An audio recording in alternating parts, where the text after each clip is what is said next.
Il y a en vous un endroit où personne n'est jamais entré, vraiment personne. Ni le plus proche, ni le plus aimé, ni même celui qui a cru vous briser un jour.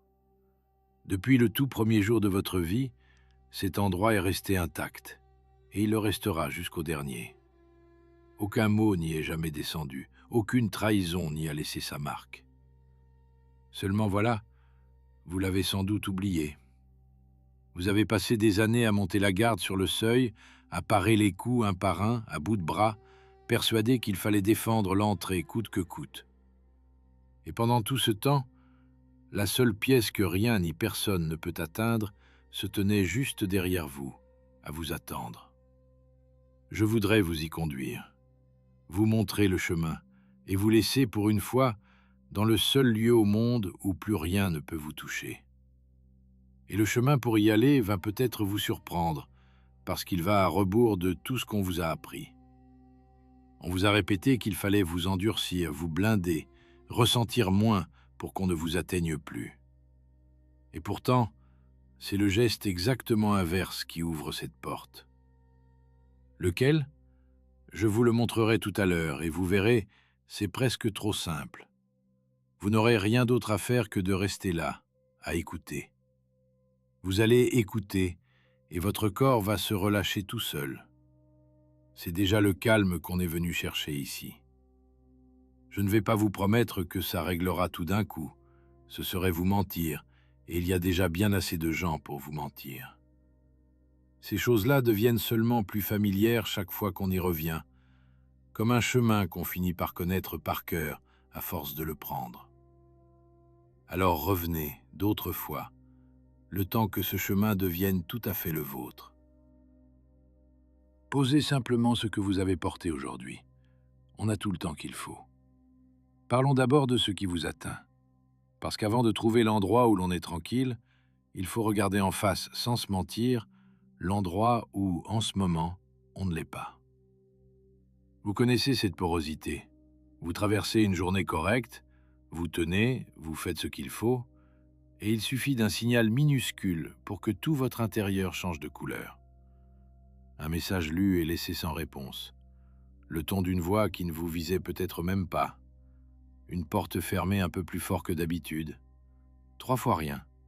Et pourtant, à l'intérieur, quelque chose s'est serré, s'est mis en alerte, et met des heures à se rouvrir.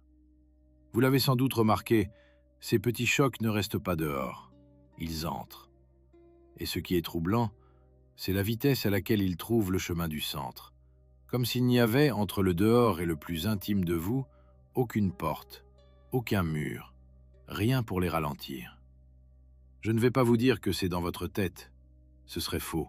Et ce serait surtout vous prendre de haut, comme on prend de haut quelqu'un qui souffre. C'est réel. Aussi réel qu'une brûlure. Vous êtes quelqu'un qui ressent le monde, qui perçoit ce qui se passe autour de lui, les humeurs, les non-dits, les regards. Et ça, croyez-moi, c'est une grande chose. Ressentir, c'est être vivant. Le vrai sujet ici, il est ailleurs. Il est que tout, en ce moment, a un accès direct à vous. La moindre chose entre, descend et touche le centre, sans frapper à la porte, sans qu'on vous demande votre avis. Pensez-y une seconde. Combien de votre paix aujourd'hui dépendait de gens qui ne pensaient même pas à vous? Un inconnu vous fait une queue de poisson le matin, klaxonne, repart, vous oublie dans la seconde et vous gardez son geste dans le ventre pendant 1 heure.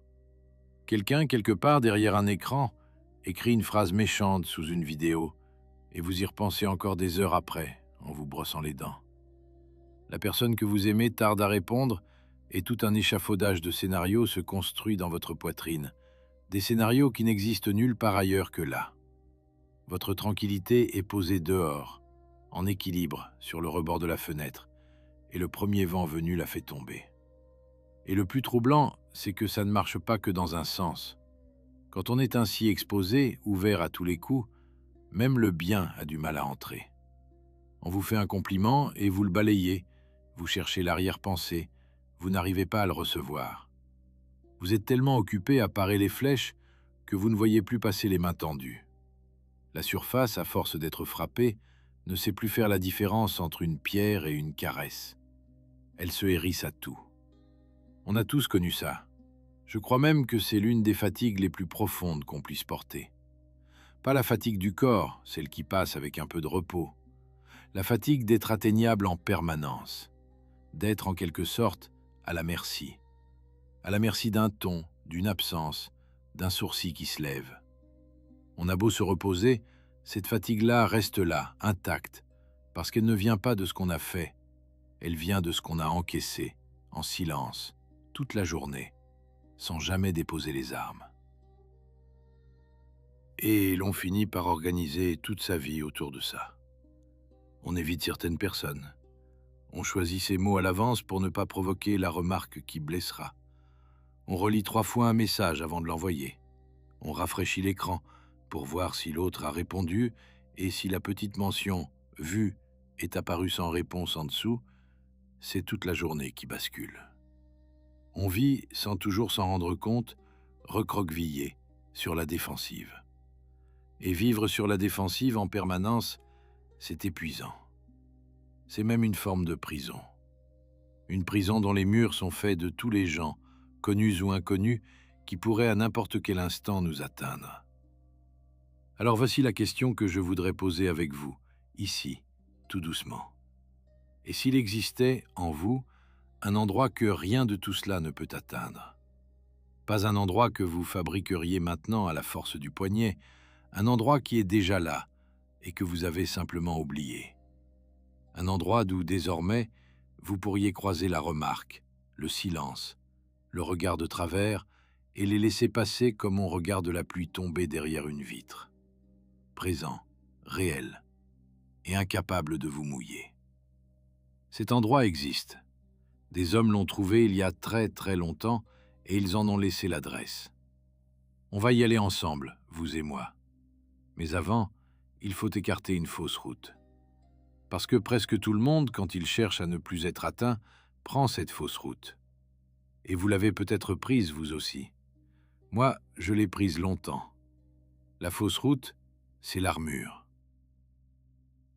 C'est l'idée tellement naturelle qu'on ne la questionne jamais, que pour ne plus être atteint, il faut devenir plus dur.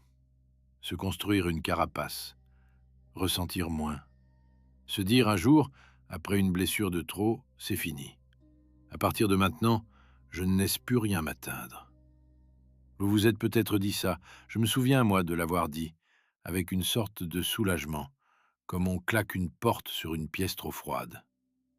Et au début, ça donne l'impression de marcher.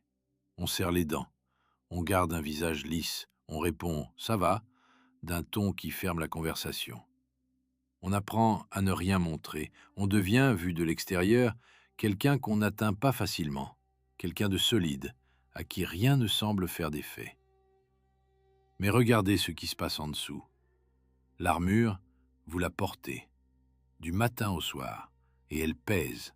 Tenir un visage fermé toute une journée, surveiller en permanence ses propres réactions pour ne rien laisser filtrer, ravaler ce qui monte avant que ça ne paraisse, tout cela demande une énergie folle. Une énergie qu'on ne récupère jamais vraiment, parce que ce travail-là ne s'arrête pas.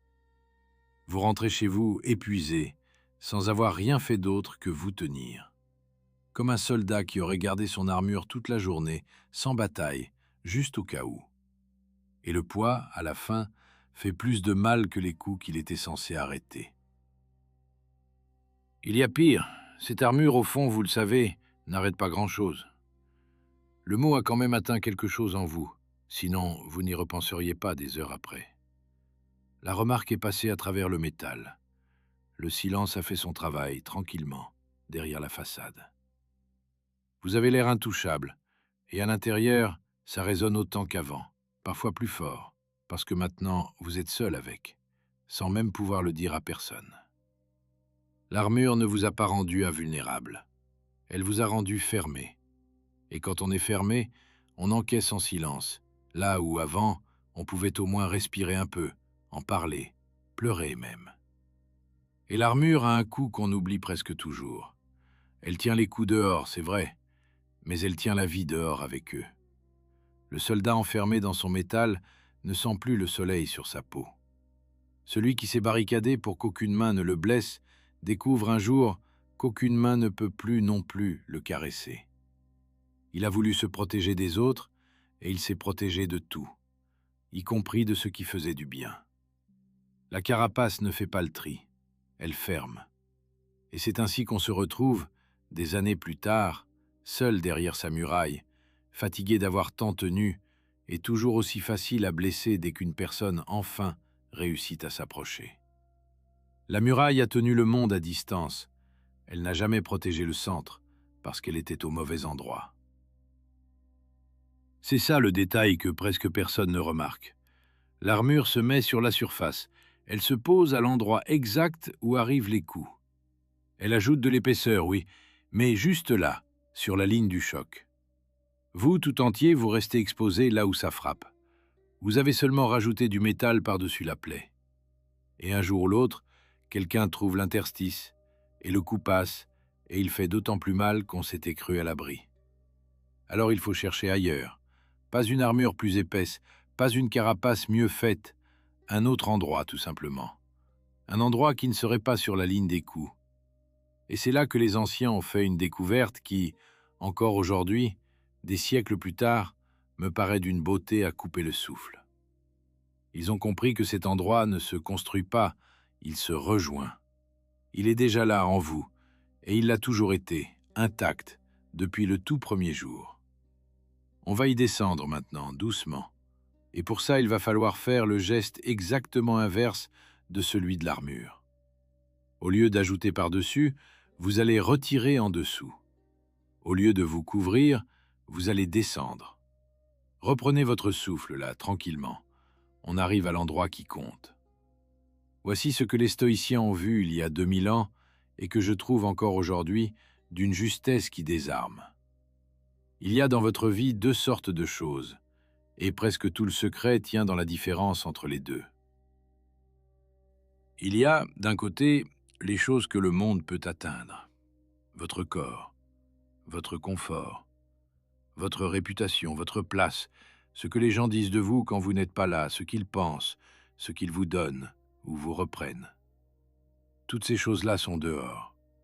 Elles sont à portée de main, à portée de mots. Le monde y a accès. Et c'est précisément pour ça qu'elles peuvent être abîmées, contestées, emportées. Quand on vous fait une remarque, c'est l'une de ces choses qu'on vise. Votre image, la valeur qu'on vous suppose, votre tranquillité de surface. Et comme tout ça est dehors, oui, ça peut être touché. Et puis il y a autre chose, une seule chose en réalité, mais elle est immense. Il y a la manière dont vous, à l'intérieur, vous accueillez tout cela. Le regard que vous posez sur ce qui arrive, le jugement que vous portez ou que vous choisissez, en conscience, de ne pas porter. Cette part-là, écoutez-moi bien, le monde ne peut pas y entrer. Personne. Jamais. On peut vous prendre votre place, mais pas la façon dont vous traversez le fait de la perdre. On peut vous insulter, mais c'est vous, et vous seul, qui décidez du poids que prend l'insulte en vous. On peut vous faire silence, mais ce que ce silence veut dire, l'histoire que vous en faites, ça se décide à l'intérieur, dans une pièce où il n'y a que vous, et où nul n'a jamais mis les pieds. Je vais vous donner un exemple tout simple. Pensez à un comédien sur une scène. On peut huer son personnage, jeter des choses sur le personnage, détester le personnage.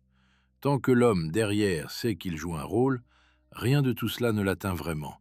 Il rentre chez lui et il est intact, parce que ce qu'on a visé, c'était le costume, et lui, derrière, restait entier. Le drame commence le jour où le comédien oublie qu'il porte un costume et croit qu'on l'attaque lui.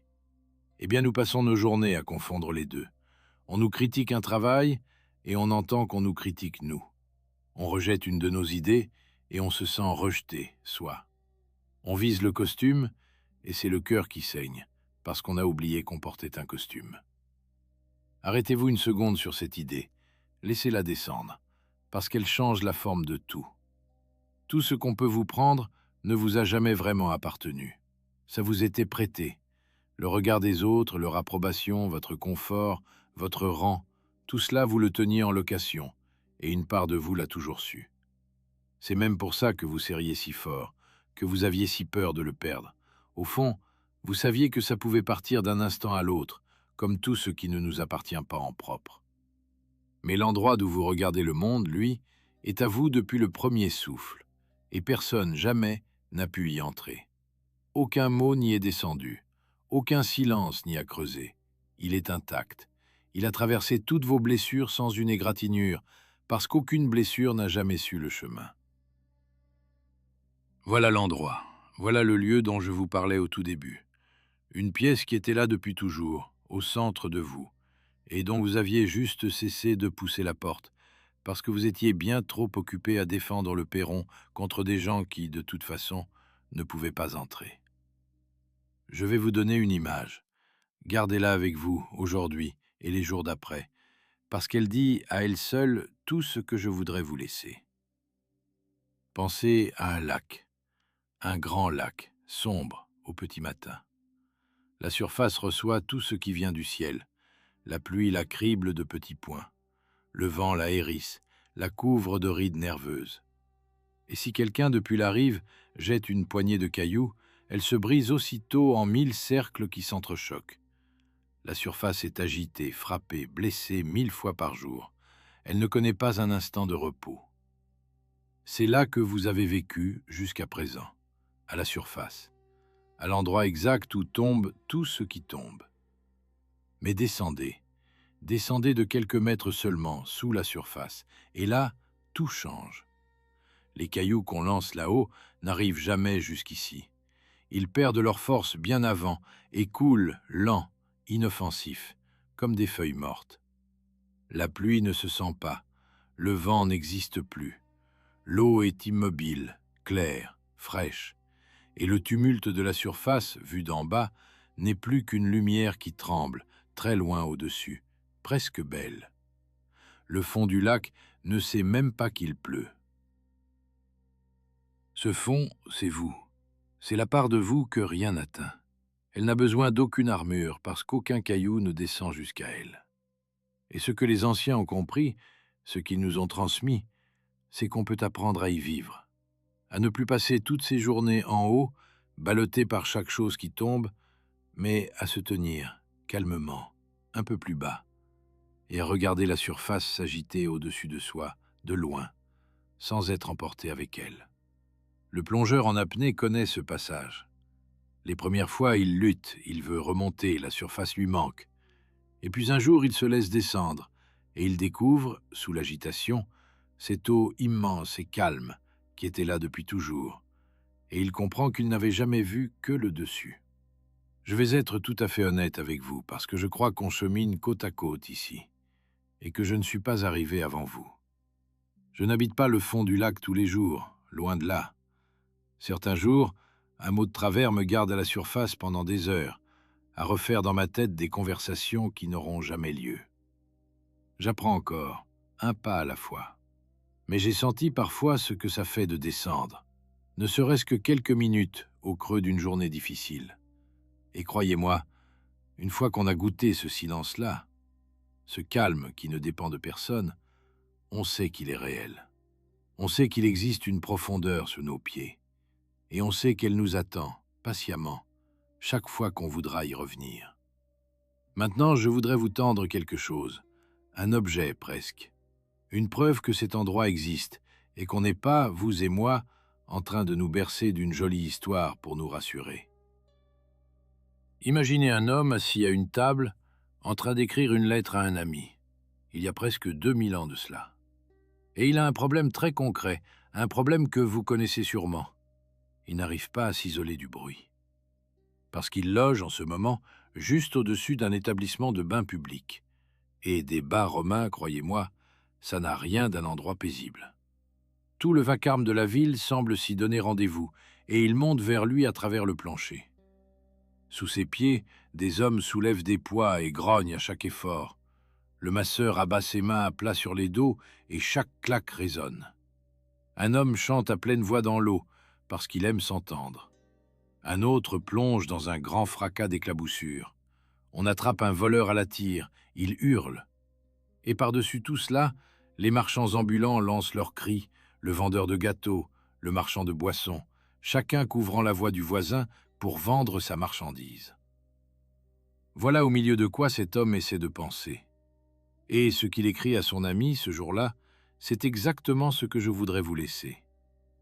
Il lui avoue qu'il s'est entraîné longtemps à ne plus entendre tout cela, que ce tumulte, désormais, ne le dérange pas plus que le bruit des vagues ou celui de la pluie sur un toit.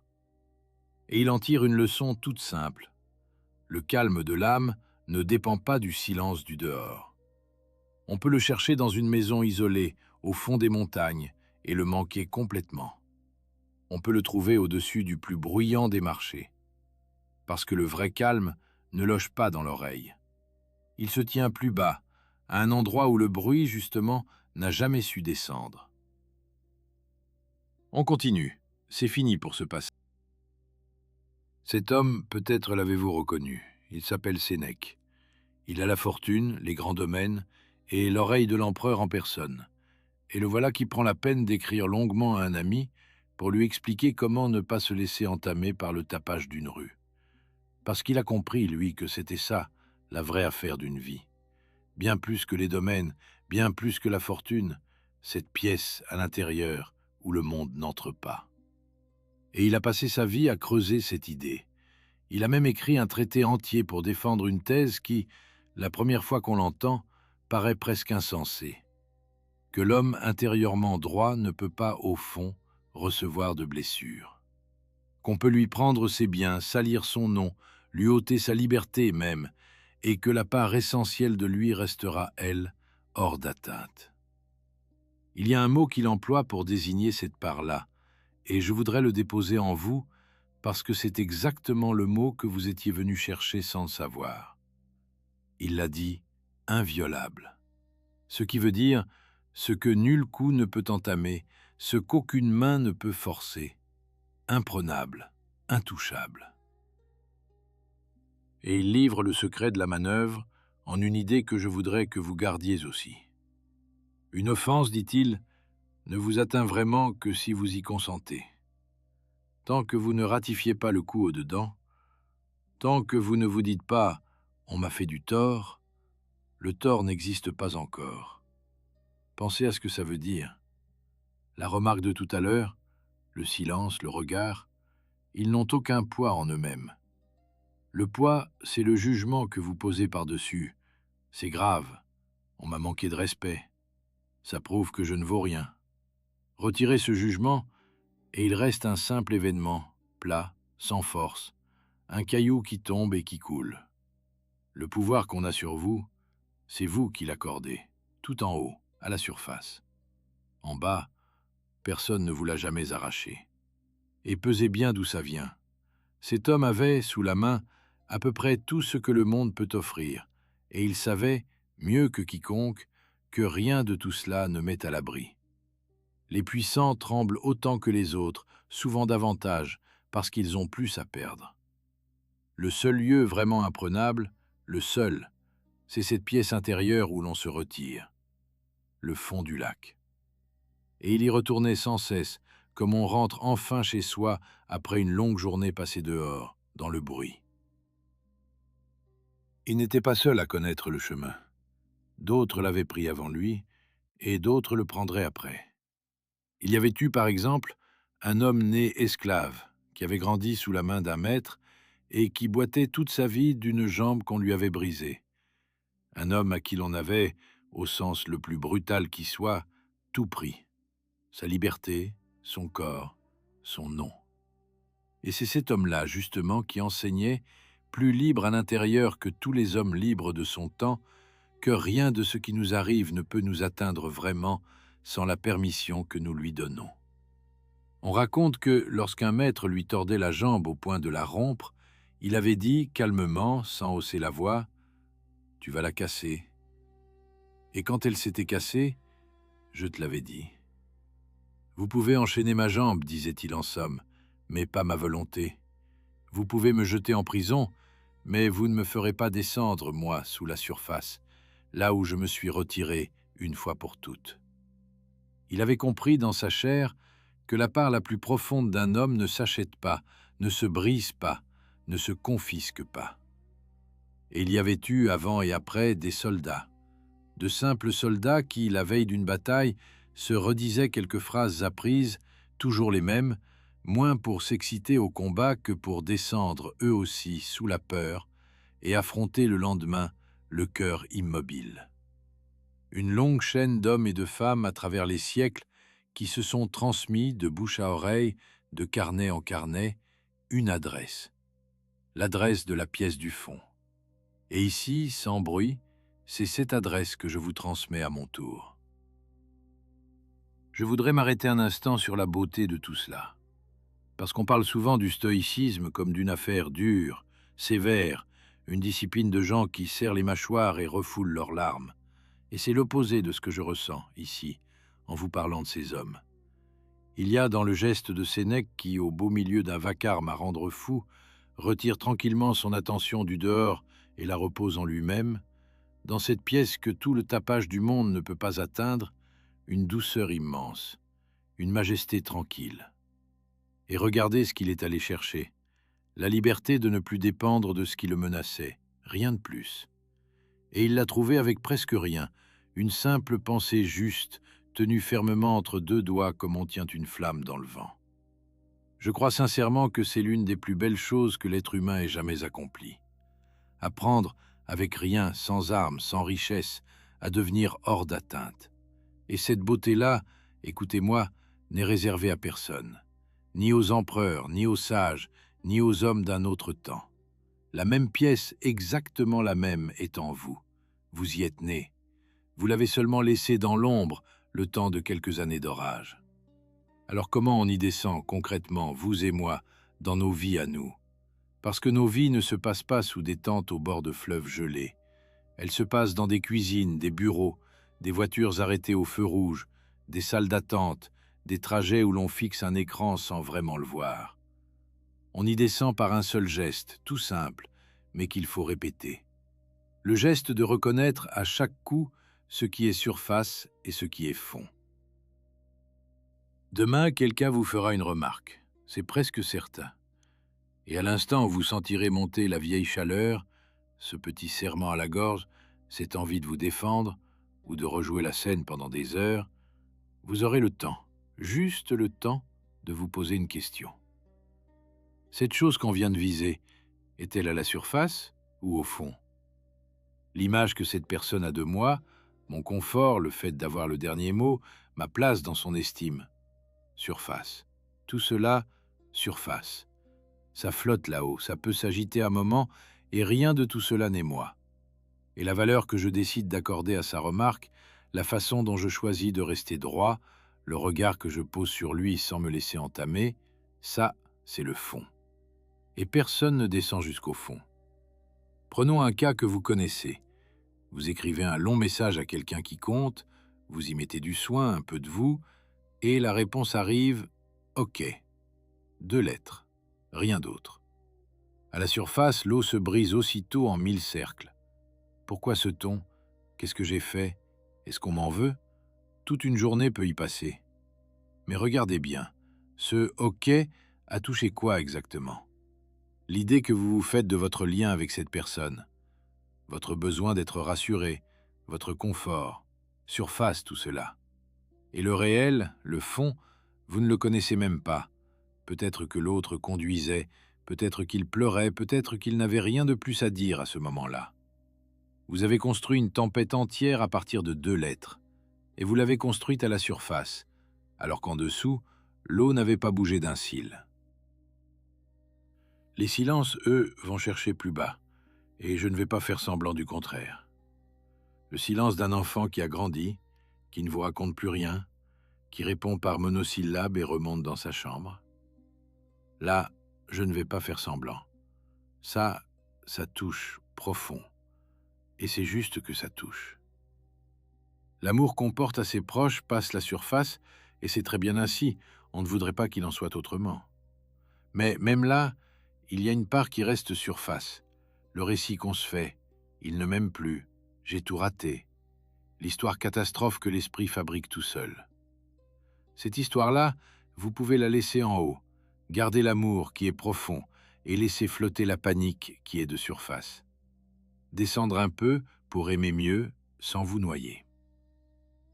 Parfois encore, vous êtes seul, le téléphone à la main, et vous faites défiler la vie des autres. Leurs vacances, leurs réussites, leur couple qui sourit sur les photos, leur maison bien rangée. Et à chaque image, quelque chose en vous se serre un peu plus. Vous ne pensiez à rien en commençant, et vous reposez l'écran avec, dans la poitrine, ce sentiment diffus d'être en retard sur votre propre vie. Regardez ce qui vient de vous atteindre. Pas leur bonheur qui ne vous a rien fait du tout, l'écart que vous venez de mesurer entre eux et vous.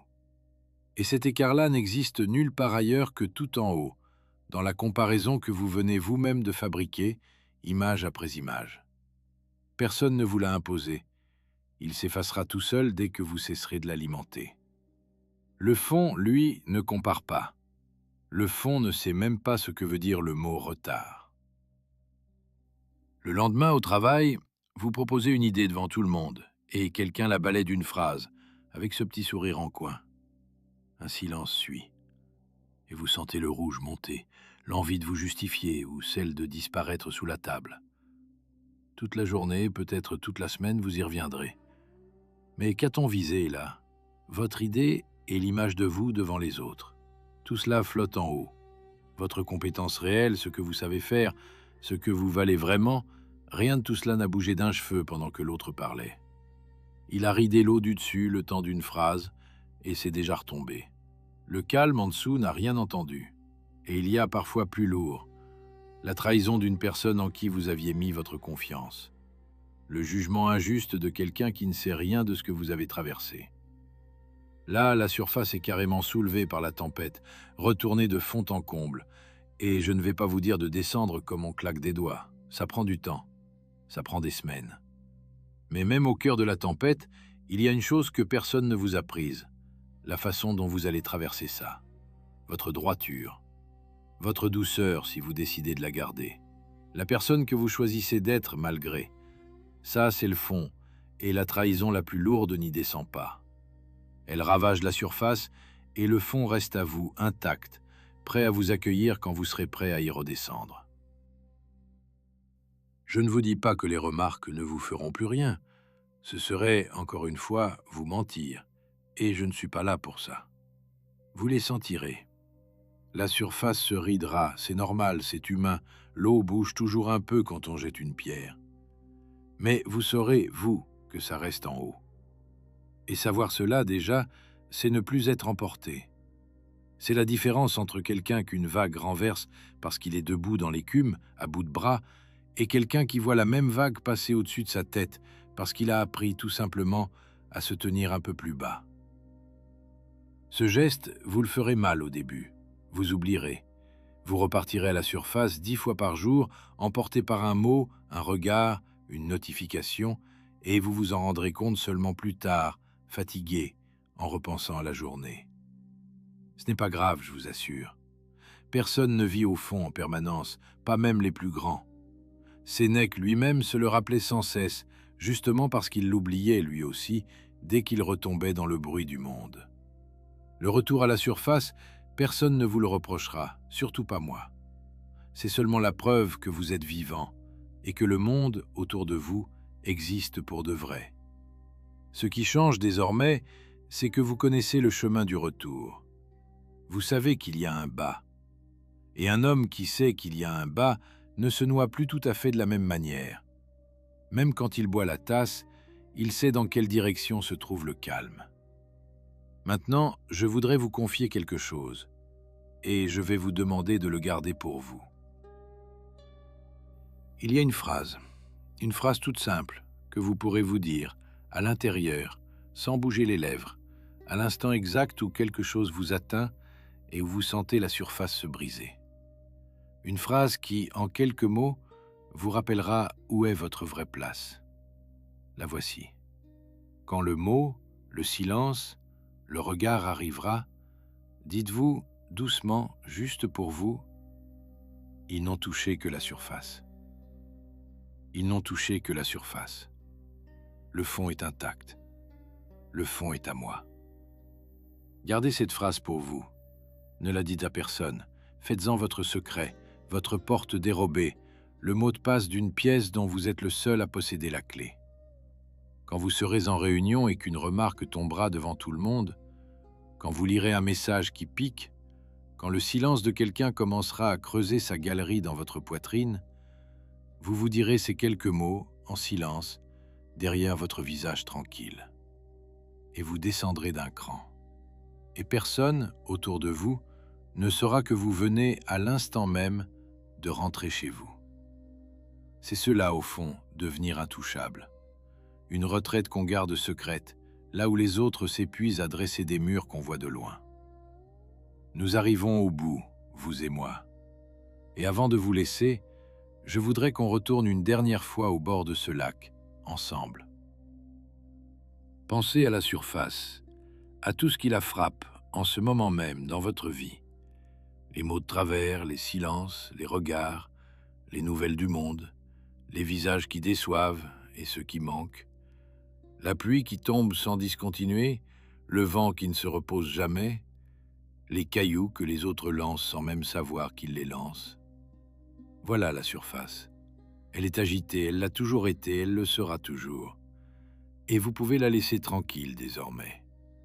On n'a jamais demandé à un lac d'arrêter la pluie, mais voyez ce qui arrive à mesure qu'on descend. À 1 mètre sous la surface, déjà, la tempête n'est plus qu'une rumeur. À 2 mètres, le vent n'existe plus. Et tout en bas, là où l'eau devient calme et claire et fraîche, il n'arrive plus rien du tout. Les cailloux ne tombent jamais jusque-là. Ils s'enfoncent un peu, ils ralentissent, et ils s'arrêtent bien avant le fond, en silence. Ce fond, c'est vous. Le plus vous de vous. Celui qui était là avant la première blessure et qui sera là intact après la dernière. Celui que personne dans toute votre vie n'a jamais atteint. Il était là, en bas, dans le calme, à vous attendre, pendant que vous viviez tout en haut, en croyant que la surface était tout ce qu'il y avait. Et c'est peut-être ça, la plus belle chose que les stoïciens nous aient laissée. Que ce lieu ne se mérite pas, ne s'achète pas, qu'il vous a été donné, à vous comme à tout le monde, dès le tout premier jour, et qu'il suffit de se rappeler le chemin pour y redescendre. Des empereurs y sont retournés, des soldats, des femmes, des hommes sans nom, à travers les siècles, ont retrouvé cette même eau calme sous leurs pieds. Aujourd'hui, c'est votre tour. Vous ne vivrez pas au fond, personne n'y vit. Vous remonterez parce qu'il faut bien aimer, travailler, parler, et se laisser toucher aussi parfois par ce qui est beau. Mais quelque chose a changé, et ça ne se défera plus. Vous savez désormais qu'il y a un bas. Vous en connaissez le chemin. Et ça, plus personne ne pourra vous le prendre. Alors la prochaine fois que la surface se brisera, et elle se brisera, vous le savez maintenant, vous n'aurez qu'à vous redire votre phrase, pour vous seul, derrière votre visage tranquille. Et vous saurez à cet instant précis qu'ils n'ont touché que la surface, que le fond, lui, est resté à vous. Vous voilà rentré chez vous. Prenez soin de vous.